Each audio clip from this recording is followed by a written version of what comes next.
আলিয়া জবাব দিল, আমি চাই আমার ছেলের প্রপার ট্রিটমেন্ট পাক, পুরোপুরি সুস্থ হয়ে উঠুক। এসব টোটকা চিকিৎসা কাজ হবে না।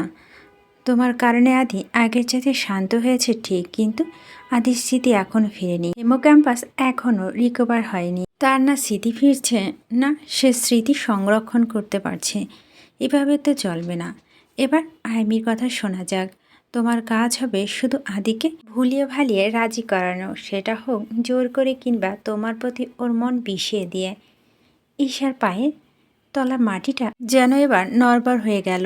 ডক্টর তার সামনে থাকবে না, এটা কি করে হয়? ডক্টরকে সে কি করে রাজি করাবে? ডক্টর যে মিষ্টিকে ছাড়া কিছুই ভাবতে পারে না। আজকাল তো ডক্টর অভিমান করা ও শিখে গিয়েছে। অভিমান করে যদি কোনো কিছু একটা করে বসে। ঈশা দিশাহারা হয়ে পড়ল। তার ছোট্ট মাথায় কি করবে কিছুই পেল না। তার খুব করে আজ কাঁদতে ইচ্ছে হলো। মৃত মা বাবার প্রতি খুব করে অভিযোগ তুলল সে। ছাদের এক কোণা রেলিং ঘেঁষে সে বসে পড়ল, চিৎকার করে বলল, তোমাদের সাথে আমাকে কেন নিয়ে গেলে না মা? আমাকে কেন এই নিষ্ঠুর পৃথিবীতে রেখে গেলে বাবা? এখানে কেউ আমার আপন নেই, কেউ না। আজ তোমরা থাকলে আমার সাথে এত বড় অন্যায় কখনই হতে দিতে না। তারা তাদের ছেলের জন্য আমাকে ব্যবহার করছে। যখন তাদের ছেলে সুস্থ হয়ে যাবে তারা আমাকে ছুঁড়ে ফেলে দেবে। তাদের ছেলেও। আমাকে কেন নিয়ে গেলে না তোমরা? আমি আর সইতে পারছি না, এত কষ্ট আমি আর নিতে পারছি না। আমি তো ডক্টরের সাথে ভালো থাকতে চেয়েছিলাম। এত দুঃখ কষ্ট অনিশ্চয়তার মাঝে একটুখানি সুখ খুঁজেছিলাম। এটাই আমার দোষ হয়ে দাঁড়ালো, সব থেকে বড় ভুল হয়ে দাঁড়ালো। আমি এখন কি করব? ডক্টরকে দেখা ছাড়া আমি কিভাবে থাকবো? কাঁদতে কাঁদতে ঈশা মাথা রেলিং এলিয়ে দেয়। হেঁচকি তুলে ডাকে, ডক্টর। আদি মিনিকে শক্ত করে ধরে রাখে। পিছনে দাঁড়ানো লম্বা সুন্দর মেয়েটার দিকে তার ফিরতে ইচ্ছে করছে না। মিনিকেও মেয়েটার কাছে যেতে দিচ্ছে না। মিনি আদির হাত চাপে ব্যথা পায়। আর্তনাদ করে ডাকে, মিষ্টি মিষ্টি। আইমি আদির চেহারাটা দেখতে পাচ্ছে না। পিছনে দাঁড়ানো অবস্থায় সে আবার বলে, আদি, আমি মিনির সাথে কথা বলতে এসেছি। ওকে একটিবার আমার কাছে দাও। আদি যেন আরও চেপে গেল। আইমির দিকে না তাকিয়ে দরজার দিকে একবার তাকালো। মিষ্টির ওপর তার রাগ উঠেছে। আজকাল মিষ্টি তাকে ফেলে রেখে কোথায় চলে যায়? আইমি আদির দৃষ্টি অনুসরণ করে বলে, আদি তুমি কি কাউকে খুঁজছো? আদি মুখ ফিরে নিয়ে মিনিকে কিছুক্ষণ এই হাতে নিতে থাকে। মিনি ছাড়া না পেয়ে রাগে ছাড়ে আদির হাতের উপর ঠোকর দিয়ে দিয়ে। আদি যন্ত্রণা হচ্ছে, বারবার এক জায়গায় আঘাত পেয়ে সে চোখ মুখ খেচে সহ্য করে নেয়। মিনি যেন প্রতিযোগিতা নামলো। সে আদির হাতে সমান তালে ঠোকর দিয়ে যাচ্ছে। আদি মিনিকে আরও সুযোগ দিল। আইমির গলা উঁচিয়ে দেখতেই চোখে পড়ে সেই দৃশ্য। আদির হাতে ঠোকর দিয়ে দিয়ে রক্ত এনে ফেলেছে মিনি। আইমি দৌড়ে যায়, উৎকণ্ঠা গলায় বলে, আদি তোমার আঘাত লাগছে না? কি করছো তুমি আদি? মিনিকে দিয়ে দাও, আমাকে দিয়ে দাও। আদি সরে গেল, নিজের হাতটি নিজের বুকের কাছে নিয়ে এসে বলল, না তোমাকে দেব না, চলে যাও। আইমি অনুরোধ করে বলো, আদি তুমি ব্যথা পাচ্ছ? আচ্ছা মিনিকে দিও না, শুধু ওকে ছেড়ে দাও, তোমার হাতে রক্ত। আদি চল শক্ত করে চিৎকার করে ডাকে, মিষ্টি। আইমি ভরকে যায়, বলে, আদি তুমি শান্ত হও। ঠিক আছে, আমি চলে যাচ্ছি, তোমাকে আর ডিস্টার্ব করব না, কখন ডিস্টার্ব করব না। আদি যদি খেয়াল করে দেখতো তাহলে বুঝতে পারতো আইমির চোখ জোড়া ভিজে উঠেছে। আদি তার জায়গায় দাঁড়িয়ে তাকে মাথা নিচু করে গায়ের সমস্ত শক্তি দিয়ে ডেকে ওঠে, মিষ্টি। আইমি রুম থেকে বেরোতে দেখতে পায় ঈশাকে, বলে, তুমি এতক্ষণ বাইরে দাঁড়িয়েছিলে ঈশা? ঈশার চোখ সরিয়ে অন্যদিকে তাকায়, বলে, কাজের লোক তাই অনুমতি না নিয়ে কি করে ঢুকি? আইমি হঠাৎ মায়া হলো মেয়েটির প্রতি। মেয়েটি নিশ্চয় তার 2-3 বছরের ছোট হবে। আইমি সামান্য হাসার চেষ্টা করে বলে, তুমি আমাকে আপু বলতে পারো, আর তুমি আদির জন্য যা করছো তার জন্য আমরা সবাই তোমার কাছে ঋণী। ঈশা ব্যঙ্গ করে হাসে, বলে, ঋণী কেন হবেন? আমি তো টাকার জন্য এসব করছি তাই না? আপনাকে তো আজিজ চৌধুরী তেমনটাই বলেছে। আইমির হঠাৎ মনে হল তাকে যা বলা হয়েছে সব মিথ্যা। এ মেয়েটির ছলছল চোখ তো অন্য কথা বলছে। এটুকুনি একটা মেয়ে, এত মিষ্টি একটা মেয়ে শুধুমাত্র টাকার জন্য? পরক্ষণে তার মাথায় এল না টাকার জন্য মানুষ অনেক নিচে পর্যন্ত নামতে পারে। সেখানে ঈশা তো কাজ করে টাকা নিচ্ছে। তাছাড়া এমন থার্ড ক্লাস ফ্যামিলির মেয়েরা যেকোনো কিছুই করতে পারে। নিজেকে বিক্রি করা এদের কাছে নিত্যকার ব্যাপার। যে মেয়েটার উপর এতক্ষণে আইমির মায়া হচ্ছিল সেই মেয়েটার উপর মুহূর্তেই ঘৃণা ভেসে উঠল। আইমি নিজের ভাবনা থেকে বেরিয়ে আসার আগেই আবার ও আদির গর্জন শোনা গেল। ডাকেল, মিষ্টি, ঈশা, আইমি দুজনই কেঁপে। আইমি একবার দরজার দিকে তাকিয়ে আরেকবার ঈশার দিকে তাকায়। তারপর চোখ দুটো মুছে চলে যায়। বলে যায়, আদিকে আমি নিয়ে যাব। ধীর পায়ে ঈশা রুমে ঢুকে পড়ে চুপচাপ দাঁড়িয়ে থাকে। পিঠ করে দাঁড়িয়ে থাকা ছেলেটির দিকে তাকায়। পরক্ষণে চোখ সরিয়ে নেয়। আদি কোনো আওয়াজ শুনতে না পেয়ে যখন পিছু ফিরে তখন মিষ্টিকে দেখে। তৃষ্ণার্ত চোখে চেয়ে থাকে মিষ্টির দিকে। চোখ সরে না, পলক নড়ে না। মিনি ছাড়া পেয়ে ডানা ঝাপটায়। আদিকে বকা দেয়। ঈশা এদিক ওদিক তাকিয়ে আদির দিকে তাকাতেই তার দিকে অপলক তাকিয়ে থাকা চোখ দুটোতে চোখ পড়ে যায়। কিছুক্ষণ যেতে না যেতেই ঈশা চোখ সরিয়ে অন্যদিকে তাকায়। আদি নিজের হাতের দিকে চেয়ে আবার হাত লুকিয়ে ফেলে। দরজায় খিল দিয়ে বিড়বিড় করে বলে, আর কেউ আসবে না। যদি আসে ধাক্কা দিয়ে বের করে দেব। ঈশা শোনে ও না শোনার মতো করে দাঁড়িয়ে থাকে। আদি ঈশাকে ওভাবে দাঁড়িয়ে থাকতে দেখে এগোতে ভয় পায়। আজকাল মিষ্টি ভালোভাবে কথা বলে না, মিষ্টি করে হাসে না, হুটহাট জড়িয়ে ধরে না, লজ্জা পেয়ে বুকে মুখ গুজে না, চোখে চোখে কথা বলে না। এই মিষ্টিকে তো আদি চেনে না। আদি গুটি গুটি পায়ে হেঁটে ঈশার সামনে গিয়ে দাঁড়ায়। কি বলবে খুঁজে না পেয়ে আমতা আমতা করতে থাকে। মাথা চুলকায়। ঈশা এবার চোখ তুলে তাকায়।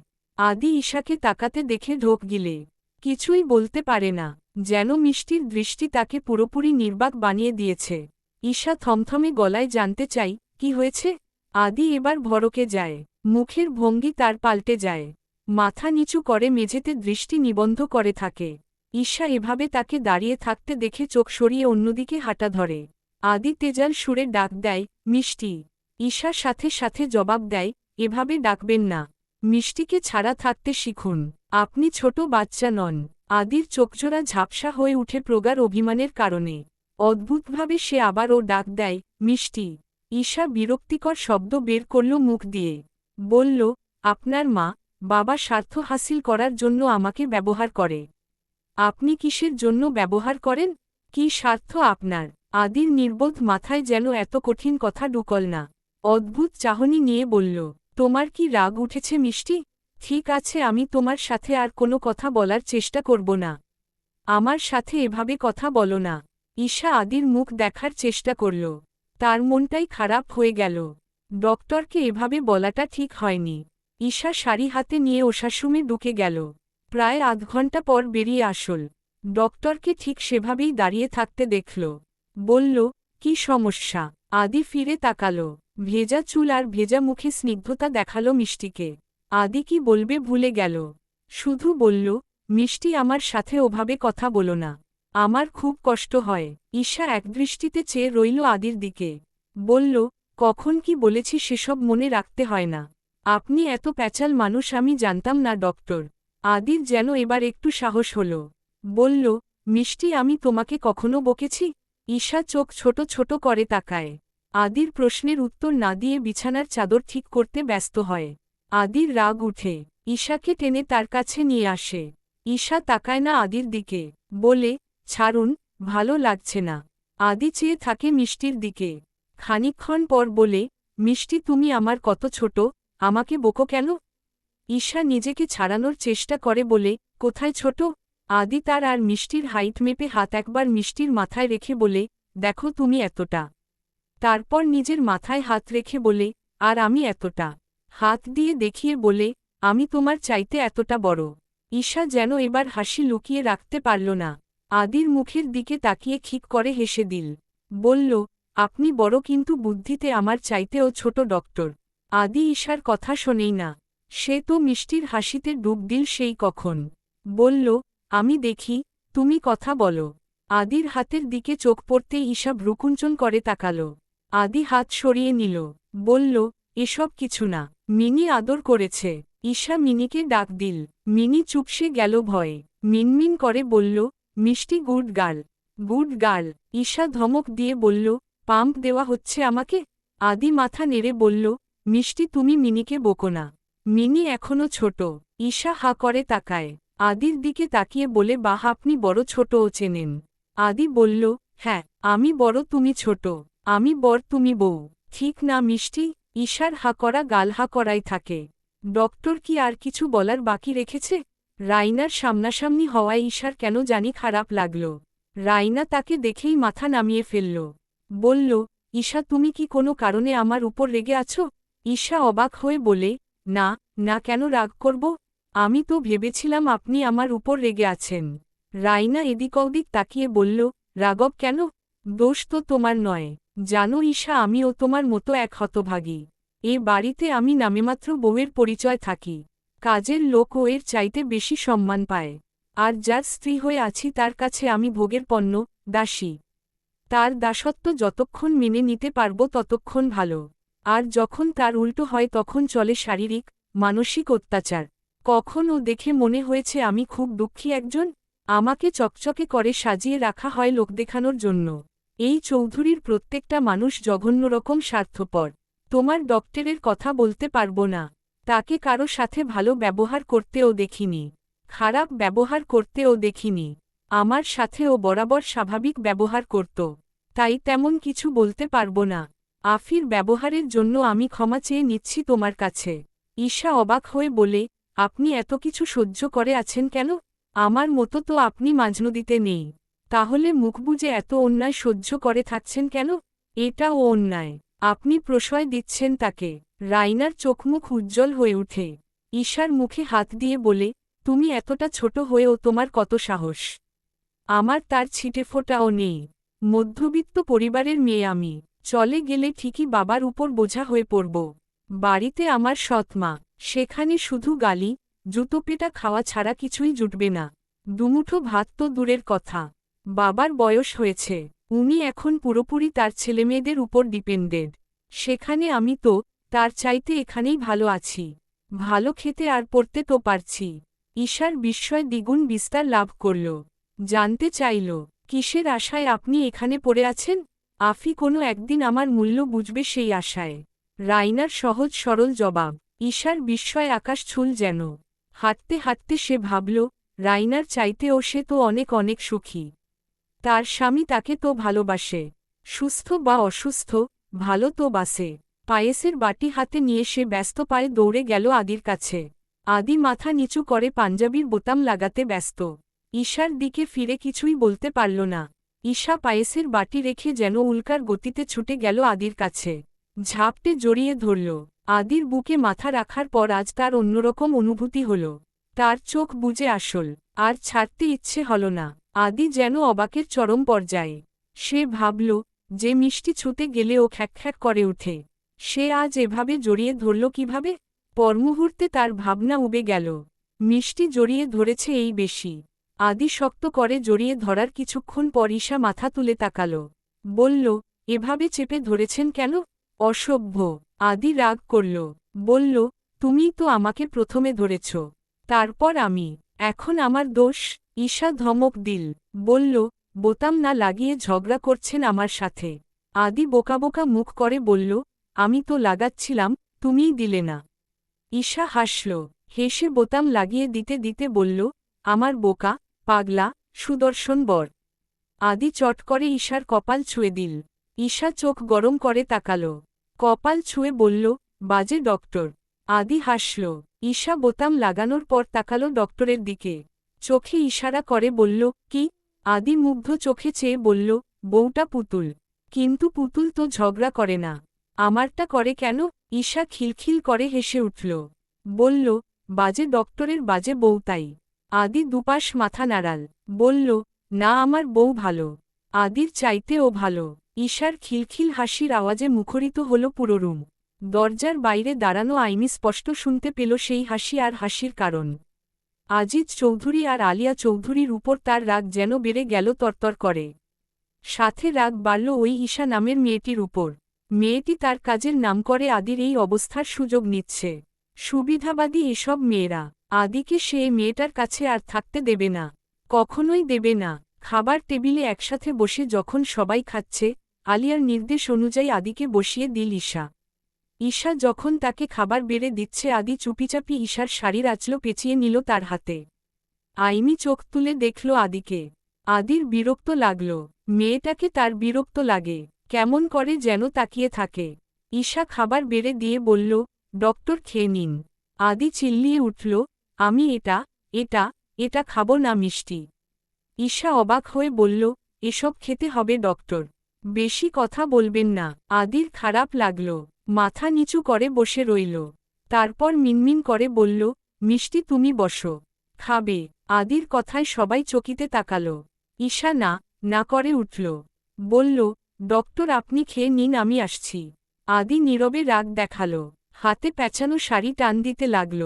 ঈশা কাঁধে ব্যথা পেল যখন দেখল আদির কাণ্ড। চোখ কপালে উঠল তার, চোখ রাঙাল। আদি মুখ ফিরিয়ে নিল, বলল, মিষ্টি খাইয়ে দাও। ঈশা না করাই আদি দাঁড়িয়ে পড়ে বলল, খাবো না মিষ্টি। ঈশা শান্ত হতে বলে আবার বসিয়ে দিল। চামচে তুলে খাইয়ে দিতেই আইমি হঠাৎ খাওয়া রেখে দাঁড়িয়ে পড়ল। ঈশা আর চোখে তাকাল। আদি খেতে খেতে ঈশার সাথে দুষ্টুমি শুরু করল, বলল, মিষ্টি তোমার হাতের খাবার তোমার মতো মিষ্টি। আজিজ চৌধুরী আর আলিয়া খেতে খেতে বিষম খেল। যে ছেলেটা বেছে বেছে দু একটা কথা বলতো সেই ছেলেটা যেন কথার ঝুলি নিয়ে বসে আছে মিষ্টির জন্য। চেনা যাচ্ছে না। ঈশা ধমক দিল আদিকে, মিনমিন করে বলল, আপনি আমার সাথে আর কথা বলবেন না ডক্টর। আদি যেন ঈশার কথায় মজা পেল, হো হো করে হেসে উঠল। পুরো টেবিল কেঁপে উঠল। আজিজ আর আলিয়া চৌধুরী ছেলের হাসিমাখা মুখটির দিকে তাকিয়ে থাকল অপলক। কি সুন্দর মনকাড়া ছেলেটার হাসি। এ যেন আগের ডক্টর আদি চৌধুরী। তার কোনো কিছুই হয়নি, ভয়ঙ্কর অ্যাক্সিডেন্টও হয়নি তার। ওই দাঁড়ানো মেয়েটির বদলে যেন দাঁড়িয়ে আছে আইমি, যে নোতবদনে হাসছে আর বলছে, আদি ইউ আর ব্যাড বয়। কিন্তু না, তেমন কিছুই হচ্ছে না। আলিয়া চৌধুরী ঈশাকে ডেকে পাঠালেন নিজের রুমে। ঈশাকে মনে করিয়ে দিলেন তার কাজের কথা। আইমির কান্না দেখেছে সে, তার এসব সহ্য হচ্ছে না। ঈশা অবাক হল, আসলেই তো তার কাজ তো এসব নয় যেসব সে করছে। সে আবার ও ডক্টরের কাছে থাকার জন্য লোভী হয়ে উঠছে। ডক্টরকে সুস্থ করার কোনরূপ চেষ্টা সে করছে না, শুধু খাচ্ছে দাচ্ছে ঘুমোচ্ছে। ডক্টর দিন দিন তার উপর নির্ভরশীল হয়ে পড়ছে। এরকম চলতে থাকলে ডক্টরকে কোথাও নিয়ে যাওয়া মুশকিল হয়ে পড়বে। আলিয়া চৌধুরী সাফ সাফ জানালো, 2 মাস সময় আছে ঈশার হাতে। এ 2 মাসের ভেতর যাতে আদিকে রাজি করানো হয়। আদি এবার সুস্থ হয়েই ফিরবে। এই সময়টার অপেক্ষায় ছিল তারা সবাই। কখন আদি একটু স্বাভাবিক হবে, রাগ কমবে, মানুষের সাথে মেশার চেষ্টা করবে। এখন তো আদি অনেকটাই স্বাভাবিক, শুধু তার কিছু মনে নেই। আর বাকি 10টা মানুষের মতো তার আচরণ নয়। সে আগের আদি এখনও হয়নি। আগের আদিকে ফিরে পেতে আলিয়া বেগম পৃথিবীর যেকোনো প্রান্তে নিয়ে যেতে রাজি আছে ছেলেকে। ঈশা আলিয়া বেগমের কষ্ট বুঝল। একজন মা তো সবসময় ছেলের ভালোই চান। সে তো কোথাকার বাসিন্দা। আলিয়া চৌধুরীর চাইতে ও কি বেশি ভালো চাইতে পারে ঈশা? সে নিজের কাছে প্রতিজ্ঞাবদ্ধ হল ডক্টরকে সুস্থ করে তোলার সর্বোত্তম চেষ্টা সে করবে। এতে যদি ডক্টরকে দূরে পাঠাতে হয় তাহলে তাই হবে, তবু ও ডক্টরকে সুস্থ হতে হবে। আদি তখন বিছানায় বসা, চাদরের উপর সবগুলো শুকনো বকুল ফুল। আদি মিনিকে নিয়ে মনে হচ্ছে খেলছে। মিনি ফুলগুলো ঠোঁটে করে নিয়ে নিজের ভাগে নিয়ে নিচ্ছে। তার উদ্দেশ্য কতগুলো আদির আর বাকিগুলো তার বকুল ফুল। ঈশা দুইজনের কাণ্ড দেখে হাসল। আদি মিনির কাছ থেকে ফুল নিয়ে নেওয়ায় মিনি ঠোঁট দিয়ে ঠোকরে দিল আদির হাত। ঈশা তা দেখে ডাক দিল মিনিকে। মিনির যেন রাগ হল, সে উড়ে গেল, ডাকল, আইমি আইমি। ঈশা অবাক হল, মিনির আইমির সাথেও ভাব হয়ে গেছে। বাহ! আদি চোখ তুলে তাকালো ঈশার দিকে। ঈশার কাছাকাছি গিয়ে বসে সবফুলগুলো ঈশার মাথার ছড়িয়ে ছিটিয়ে দিয়ে বলল, মিষ্টি সবগুলো তোমার। আমার গুলো ও তোমার, মিনির গুলো ও তোমার। ঈশা নীরবে হাসল। সে আসল কথাটি বলার জন্য প্রস্তুত হয়ে নিল। বলল, ঠিক আছে, ফুলগুলো আমি নিয়ে নিলাম। আমার লাগবে। আমার আরও একটা জিনিস চাই ডক্টর। আদি প্রস্তুত হয়ে বসল, মাথা ঈশার মাথায় ঠেকিয়ে বলল, কি মিষ্টি? ঈশা হাত দিয়ে দেখিয়ে বলল, ইয়া বড় একটি টেডবিয়ার লাগবে, মিষ্টির সমান সমান। আদির মুখ কালো হয়ে গেল, মুখে হাত দিয়ে বলল, আমি টেডি বিয়ার কোথায় পাবো মিষ্টি?